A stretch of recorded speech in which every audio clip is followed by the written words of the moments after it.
ভাবি, ভাই এত কালো, তারে নিয়ে রাস্তায় চলতে আপনার লজ্জা করে না? অরুণ ভাই লজ্জা কেন করবে? জানেন না কালো জগতের আলো। আরে ভাবি, এগুলো প্রবাদ বাক্যেই ভালো লাগে, সত্যি করে বলেন তো, আপনার লজ্জা করে না? অরুণ ভাই কাউরে বইলেন না, দুইবার বিষ খাওয়াইয়া দেখছি, শালা মরেও না।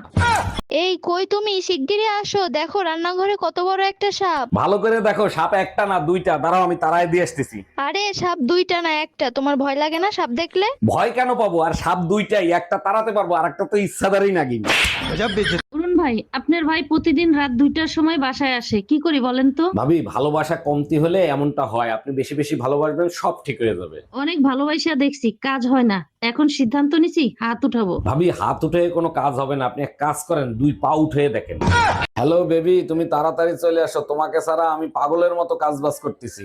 আমি তো আসলাম মাত্র 2 দিন হয়েছে, এর ভিতর কি পাগলের মতো কাজ করছো? আমি কত বড় পাগল, ঘরে তালা মেরে বাইরে গেছি, রাতে বাসায় এসে 2 ঘন্টা বেল বাজাইছি। বলো কি 2 ঘন্টা বেল বাজাইছো? তা কেউ কি দরজা খুলছিল?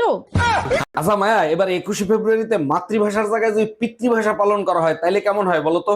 জন্মের পর থেকে আজ পর্যন্ত দেখছো কোনো পিতা মাতার উপর দিয়ে কথা বলতে পারছে? এখন আর সেই দিন নাই, দিন পাল্টাইছে, এখন দেশের প্রধানমন্ত্রীও পুরুষ। সত্যি হাসাইলা, তোমার প্রধানমন্ত্রীর কাছে গিয়ে জিজ্ঞেস করো, সেও বইয়ের কথায় ওঠে আর বসে।